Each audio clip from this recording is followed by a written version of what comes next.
What's up, guys? Ben here, bringing you another video today. It is Monday afternoon. I just actually did a golf stream, so that was pretty fun. But we're going to do a tier list. We got some breaking news to also cover on the tier list as well. Let's dive in, take a look how we're ranking the teams after the first week of the Major 3 qualifier. All right, so if you are new here and you haven't watched these videos before, I don't do the letter thing. We've actually settled with this weird year on this is how we do it. So at the top, finals bound has been the number 1, number 2 teams. To be honest, I think it's probably still gonna be FAZE and OPTIC, at least for this week. Sunday regulars are the rest of the top 4 teams. Teams I expect to make it to Sunday, where there's only 4 teams that play on Sunday. Making progress is about the 5th and 6th, maybe 7th best teams. Teams that I think are better than the rest should be getting 6th, maybe battle some of the top teams in a winner's bracket matchup, but likely just gonna make the losers run. Work to do is sort of the top half of the bottom 6. Maybe they're sort of the last couple of teams to make it to champs, and then missing pieces are teams that I think need to make a roster change. Let's start at the bottom. We're going to start with the Seattle Surge. And this week they had one match, and it was against the Carolina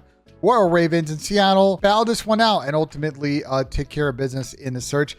That being said, I'm still going to leave Seattle close to the bottom here. I just do not see them having the success against other teams. They got OPTIC in New York coming up, so I need to see a little bit more from them before I move them out of the bottom tier here. And we got the Miami Heretics, and they did get a 3-2 victory over Boston. So I'm going to go ahead and slide them over Boston right here. It was a mixy one. Both teams have made some roster changes. Boston took the first map, Hardpoint, and the control pretty convincingly, but Miami did a good job in the searches in the Hardpoint Vista. So a little bit of like I think I'm calling it like a soft Neslift, something like that. Again, same as Seattle. I need to see a little bit more of them against some better teams. Coming up next, they got Toronto, LA Thieves, OPTIC in New York. So tough sledding ahead for Miami, but if they can lose to Toronto, beat Thieves, I think maybe we could talk a little bit about this team, maybe. And let's talk about the other side of the matchup we just discussed, and that's the Boston Breach. Again, a team that just made a roster change. Need to see a little bit more from them in S&D, and I'm a little worried this team has 0 ice. They got Minnesota Rocker, LAG coming up next. Can they take advantage of this soft schedule, or is Boston still going to be rock bottom here even after the 2 changes they made? And next up, we have the Minnesota Rocker.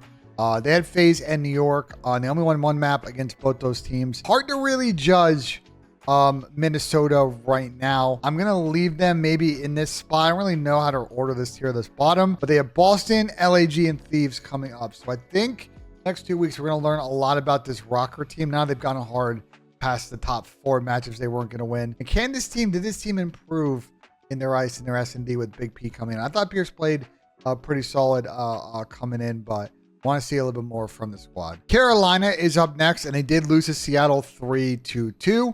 I am going to, just to make things a little bit clean, I'm going to move Carolina. We could do like this. I do like it ordered like this, I think.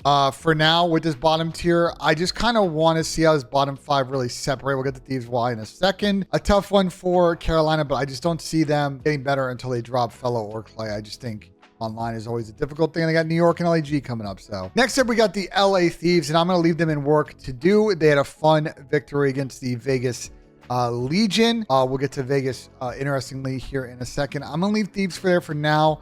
But they got Miami and Carolina and Rocker and Boston coming up. So I think Thieves are going to move up this one pretty fast in the next couple of weeks. I love what I liked from them in the S&Ds especially. They took 2 searches in a hard point in this series. So Joe DeC's coming in. Joe looked pretty good. They looked great on the new maps. They look good on Rio as well. This Thieves team can be an anchor S&D team and take a respawn. Clean up some of their control issues because they've lost one in the last couple of series. And honestly, I'm trying to think. They beat LAG on control, but they lost to FAZE on it, I think. Actually, no, I think they beat FAZE on control. Actually, no, Thieves have been good at control during the Major 2 split. Just lost one in this series. So like I said from Thieves in this series, they grinded out. It was a game 5 gritty against Vegas.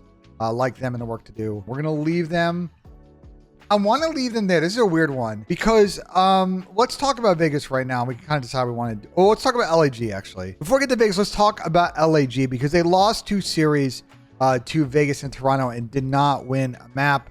And I'm going to be honest with you. I'm going to move LAG down here. I just don't know how this team is going to get better without a roster change. Look, I know they battled the top 6 on LAN, and they're supposed to be a good search team after I saw that, but they've been bad. So I don't really know what to really think about LAG. And I'm going to kind of move this in this bottom 6, and we'll see how things shuffle out. Coming up, they've got Carolina, Rocker, and Boston. So all these teams in the bottom 6 are going to all kind of play each other next few weeks. I think we're going to get kind of clarity on where they stack in this order of like 8th through 12th. This is where things get interesting. So Vegas played 2 matches. They beat LAG and they had a loss to Thieves. And their response after that loss to Thieves on Monday was actually pretty interesting. So Breaking Point tweeted this afternoon that multiple sources have confirmed with Breaking Point that Asim will be stepping in for PurJ on the Las Vegas Legion. And look, I don't think that PurJ in search is like the worst player in the world, but I think it's clear that in respawn he really struggles to get kills. And I think if they want to progress as a team, unfortunately they've kind of hit their ceiling. They just need more slaying, and I think that's why PurJ is rotating out of this one. I think if he can go back to challengers, get some confidence, figure out his timings, and be more effective at respawn. Again, I don't think he's a bad search and destroy player. I just think, if he can't be consistent at respawn, we see Vegas's results. In the last stage and in this stage, they were in trouble against Toronto because they couldn't slay Thieves, because they couldn't slay Toronto again.